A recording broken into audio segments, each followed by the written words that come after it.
I present to you our inaugural lecturer, Professor Ruth Adelagun. Thank you.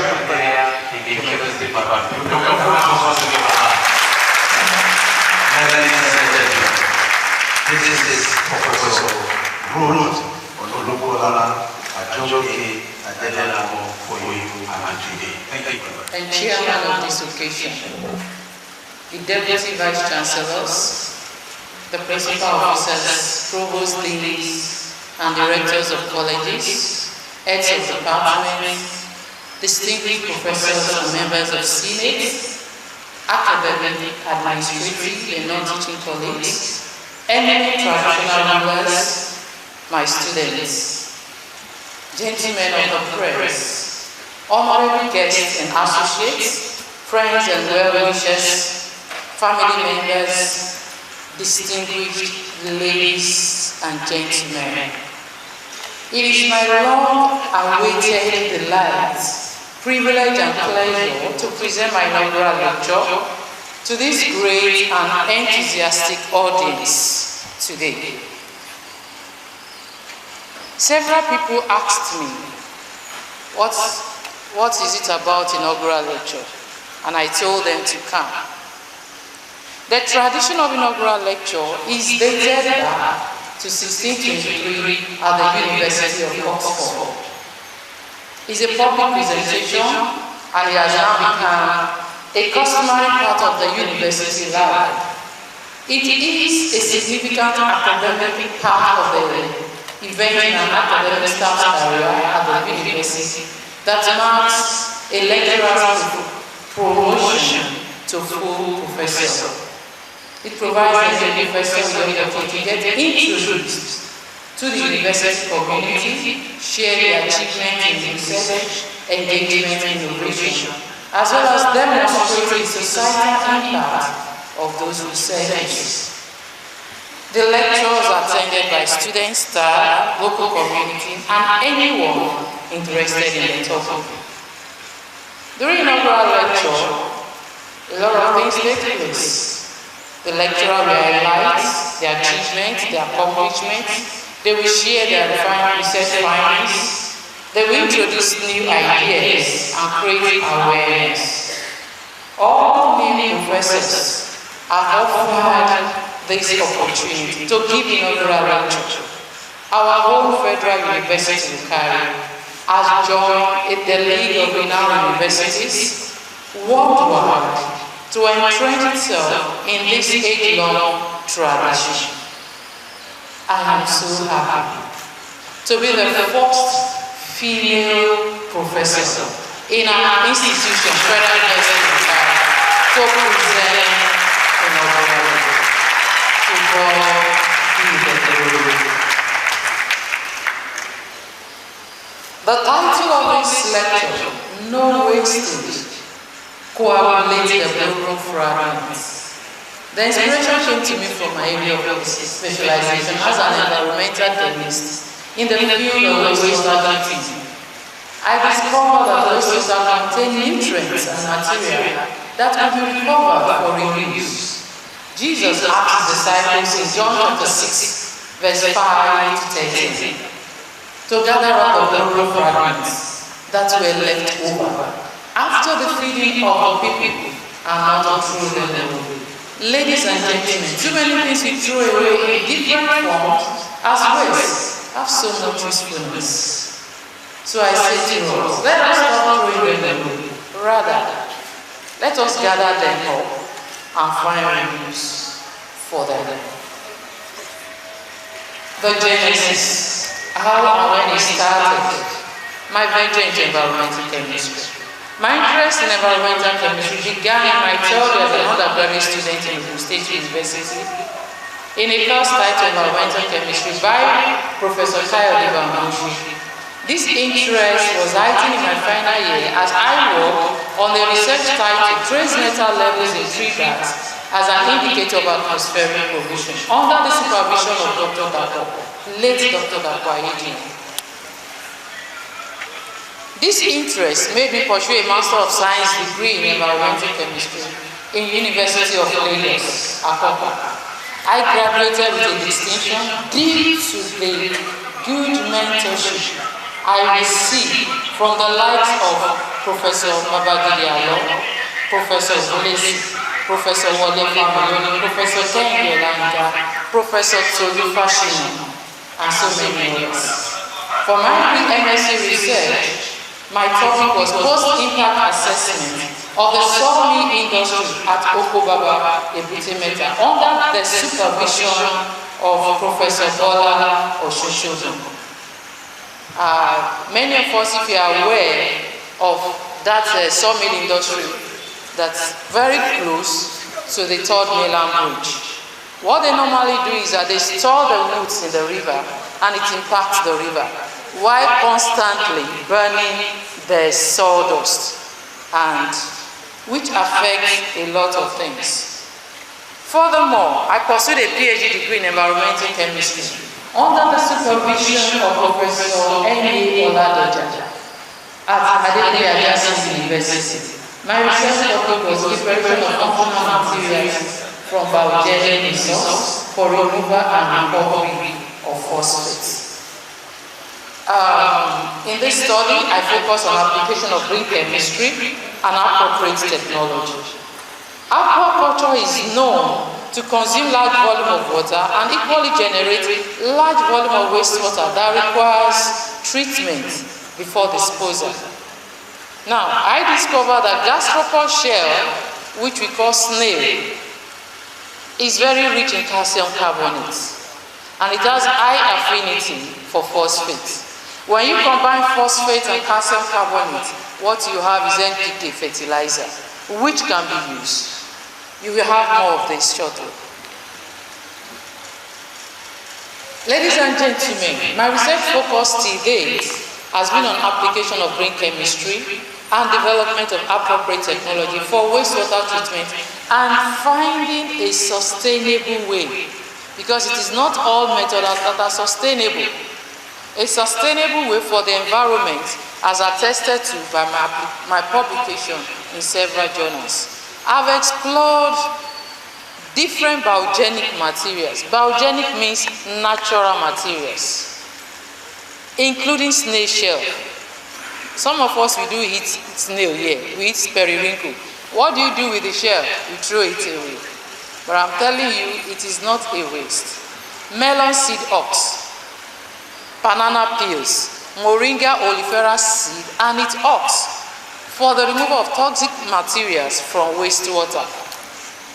Same way, with the intent of waste to wealth, I've embarked upon resource recovery from waste stream, due to the fact that waste stream most of the time contain not only toxic substances, but are very rich with high concentration of useful materials. All my work align very well with the SDG goals. Number 1, which says no hunger. Number 5, clean water. Number 8, industry, innovation and infrastructure. And number 14, life below water. As I go into the lecture proper, just to give us some preambles, because of some of us that are not science, don't have a science background. Environmental science, in its general sense, is the science of the complex relationship between the earth, and when we say the earth, that means man, water, air, and so on, and the surroundings that affect living. The study of environment is very, very necessary and crucial to man's existence. This is because the relationship between man and his environment are inseparable. If this environment we cannot live here, we have nowhere to go, nowhere else to go. It is intimate and is dynamic. Man's activities affect the quality of the environment, and the environment affects the quality of man's life. So what is environment? Everything that surrounds you, the air, the water, the soil, the plants, everything. Pollution implies introduction of contaminants into the environment that cause causes harm or discomfort to human. While sustainability, simply put, implies the ability of us all to live well, and then for the future generation also to live well. That is what sustainability is. We need to know that what we are doing, if you don't do the right thing, the future generation won't be able to have a place to stay.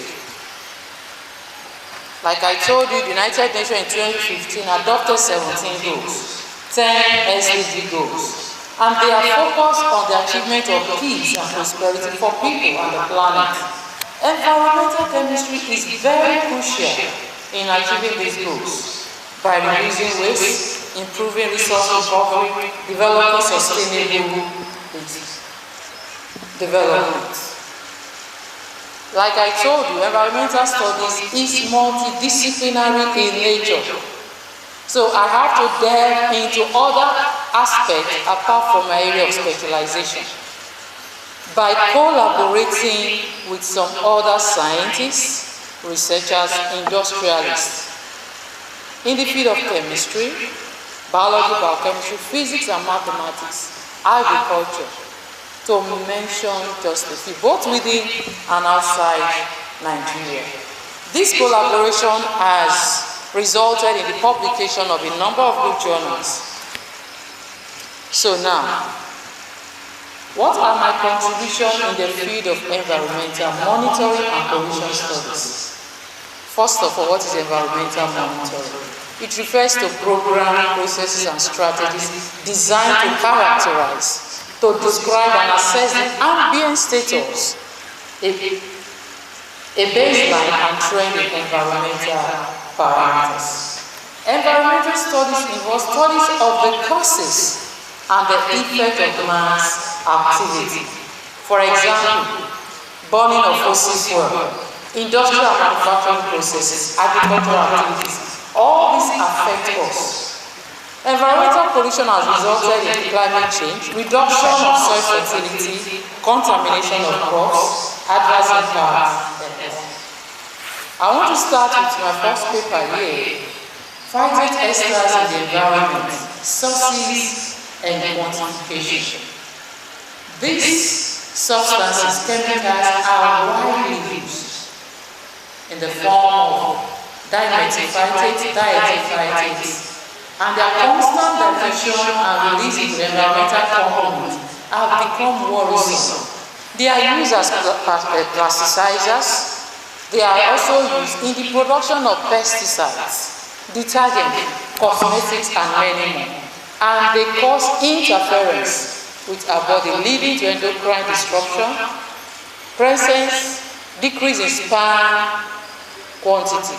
Some of the things we talk about infertility is because of some of these things. And many families are languishing in pain, thinking it's the witch or is one woman that is behind their whatever. But some of these things is because of our exposure to some of this. So what I did for this, I analyzed in 10 newly plastic toys imported from the country. Apart from the plastic toys, even the bottled water in our plastics, and also analyze surface water samples of Oduono River in Oyo State, and refuse dump site, because normally just discard a lot of things there in Obafemi Awolowo. I extracted the chemical using liquid extraction, pre-concentrated it, analyzed for detection and quantification. And funny enough, the PE were detected in all the samples at levels significantly higher than what was pretend the standard. Now, many of our children, many of us, we buy plastic for our children as teethers. Maybe when they are teething, so they chew it. As they are chewing it, some of the water will enter into their mouth. Then the child will grow up and is deformed, or a lot of things comes up, and you now think it's a village, a witch in your village. No, you use your money to buy them. Outside the country, many of these plastics, they will put it there, phytate esters free. But here in Nigeria, we just carry go. I also worked on air pollution in the sawmill industry, and I discovered that the burning of the sawdust continuously has increased the level of air pollutants in that area. And these people, they live there, they sleep there, and they are inhaling it. Effect of floating logs on timbers, of floating timbers on quality of surface water. Now, for those of us in Wukari, I carried an assessment of pesticide residues in beans in Wukari local government from 3 different markets: Yam market, New market, and Old market. And we detected pesticide residues belonging to 4 major classes: the organochlorine, organophosphate, pyrethroid, and carbamate. Also, I've carried out evaluation of fluoride levels in some selected local governments in Wukari, in Taraba State. Now, water fluoridation is a global problem. Many of us, we come from places, you see people with brown teeth. You see people, after a while, their bones will curve. We see their nails. In fact, it was when I was doing this work, I discovered that one of my students, some of them, I always thought it was because they don't have good hygiene, that was why their teeth were brown. Until I went into this. And one of my co-researcher, Professor Shato, he told me, he said, that when he was in UI, they had a mate, and they call her Singibo or something. That is what they call it there, browning of teeth. It is high level of fluoride in their drinking water. In the field of public health and safety, while medicine focuses on the health of the individuals, public health focuses on the public biological, physical, and mental well-being.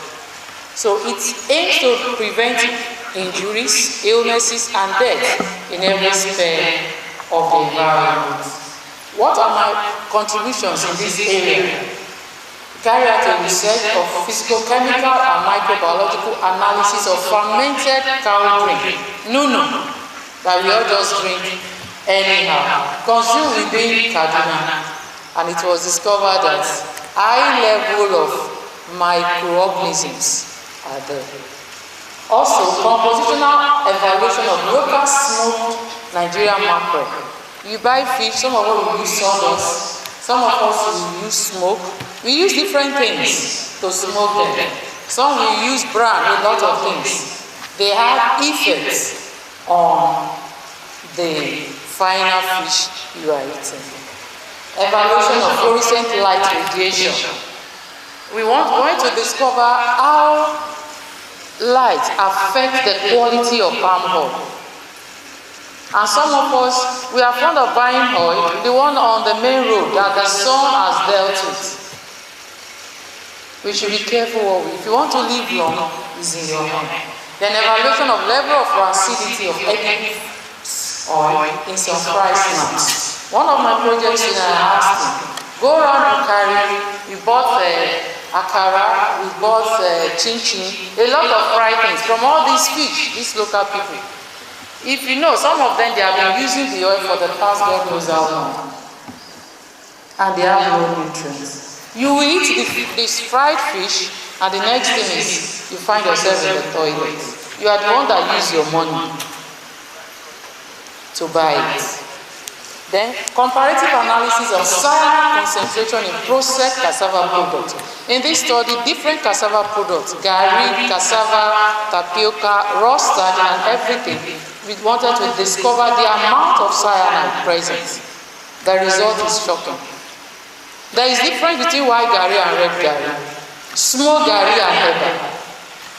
The reference is there. You can check that out.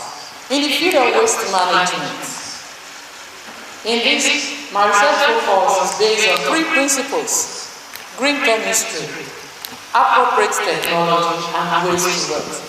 Green chemistry is an area of chemistry and chemical engineering that is focused on minimizing and eliminating the use and consumption of non-renewable resources. Why appropriate technology?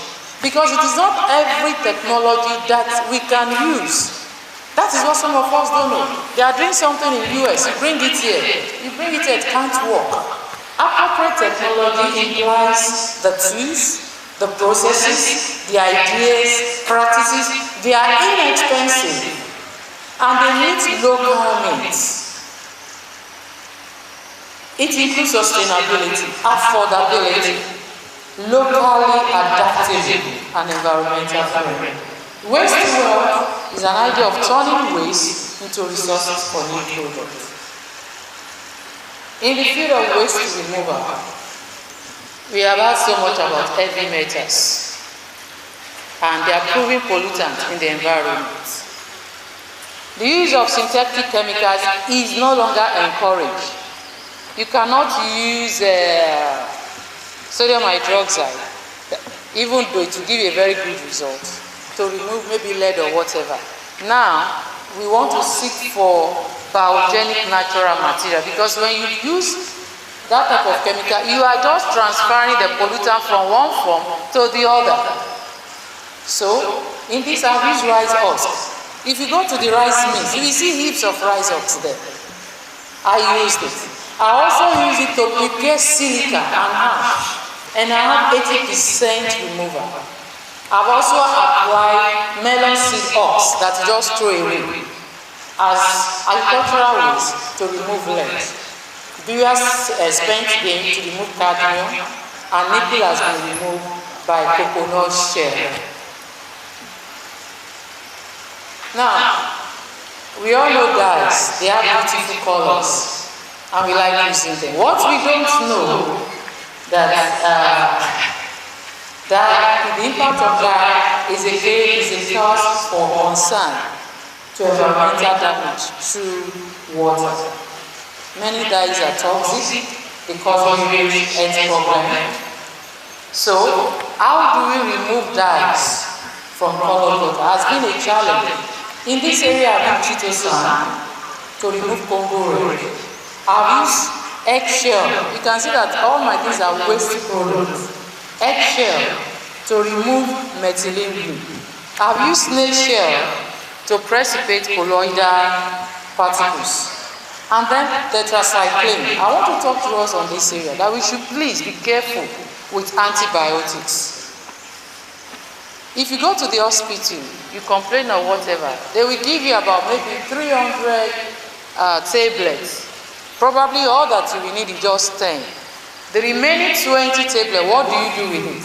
You just flush it in its potent form, or you throw it into the environment. That's something you flushed will cause serious problem. And I want to tell you this, that our wastewater treatment plants all over, they are not designed to remove the pharmaceuticals. So they remain there when the water comes to you, and then you drink it. Imagine you are not sick, but you are taking drugs. And then, the day you need the drug is no longer potent because your body has adapted to it. That's why you see somebody say, I have taken this, and it's not working. It's because innocently and ignorantly, we are taking a lot of things into our system. In the field of nutrient recovery, this is the focus of my PhD research, which was phosphate recovery from wastewater. Now, let me just tell us this. Phosphate is infinite. That means it's finite. We cannot, it's not inexhaustible.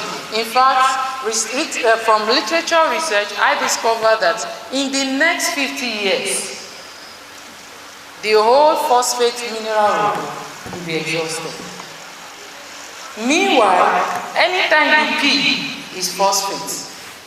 From animal dung is phosphate. Most of all this feed that we give the plant is phosphate. So we have so much of it in abundance as waste. And we are paying heavily to get it. So what do? Let us find a means to do what? Gather the broken fragments in the wastewater. I learned somewhere in, I can't remember now, that all their urinaries, all their toilets is channeled to the company. So once they pee, they have a way to recover the phosphate.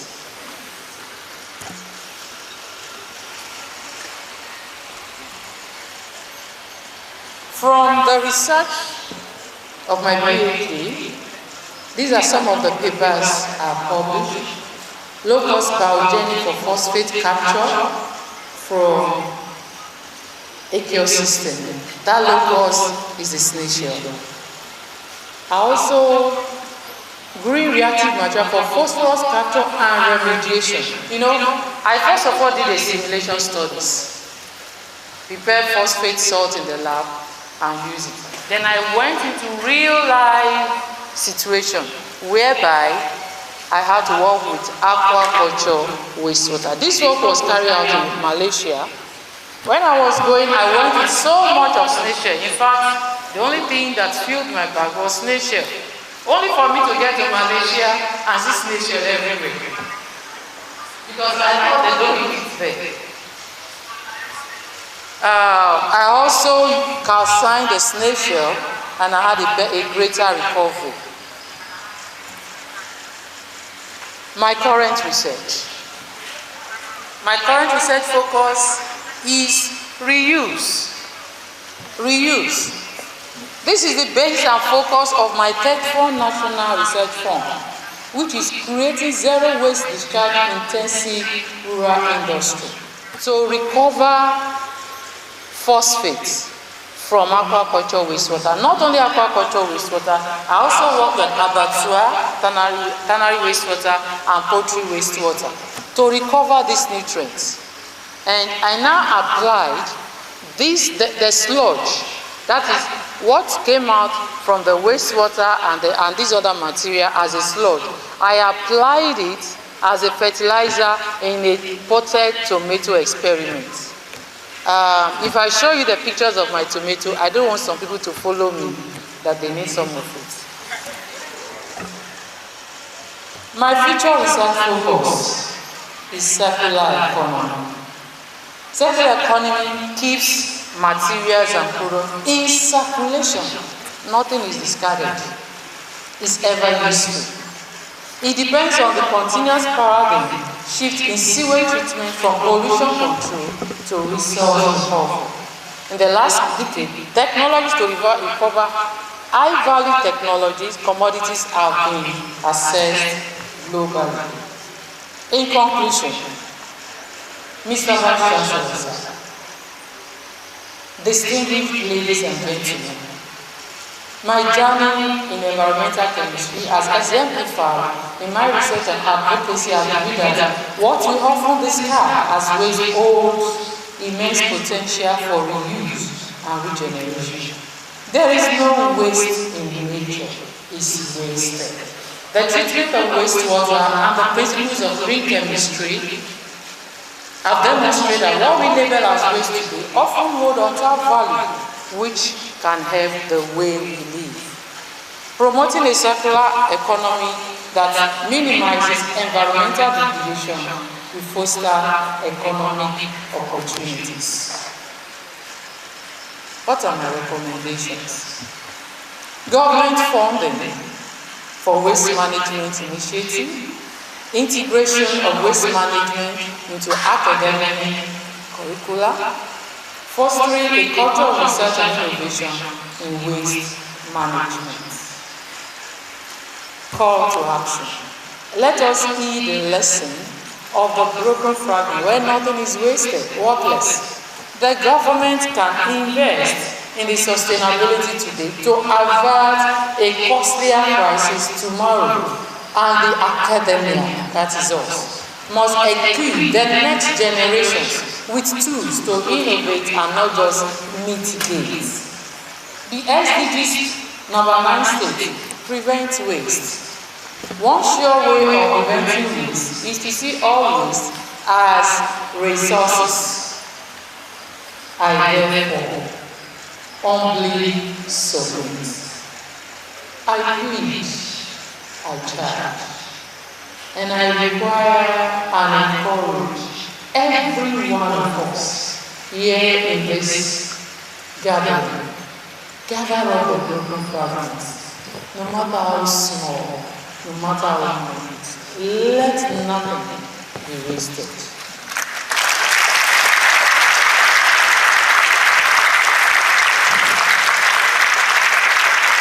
And I want to go out a little bit outside of this meeting and say to all of us, let us gather up all the broken pieces of our lives. Acknowledge it. This is the time to acknowledge, to appreciate all the people who have supported me.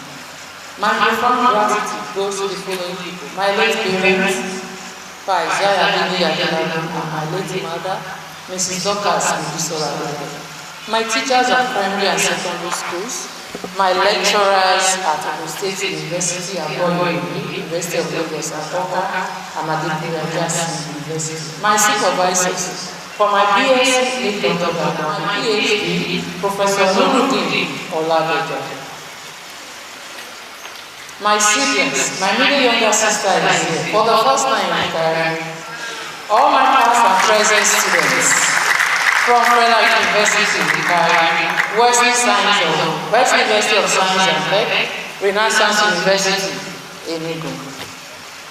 My Vice-Chancellor have worked on them, starting with Professor Olubukola, Professor Geoffrey Okogbaa, Professor Professor Jude S, Rabo. My classmates at the university, at the secondary school, my families, the Mentor Star family, Dr. Clement Adelagun, Professor Donald Adelagun, ACS Nigeria International Student Chapter, staff and colleagues at West University of Science and Tech, staff and colleagues of Federal University Wukari, the chairman and members of the Governing Council of Wukari, the FUWUKARI, the honor of Ajoke, that's the Chancellor of Federal University Wukari, the Olubukola of Ibadan, both the one that just passed on and the one coming in. Bishops and entire members of Supernatural Law Ministry, I can see my father in the Lord, Pastor Padre and his beautiful wife, the chaplain, an entire member of Chapel of Peace. I appreciate your presence. Professional Association, my father in the Lord, Archbishop Dr. Calvin Atonza, many of them are home, and my brother is also there, Ola, my darling and wonderful husband. Mr. Vice-Chancellor, ladies and gentlemen, so far, so good. This is my story. Thank you for listening. Thank you for listening.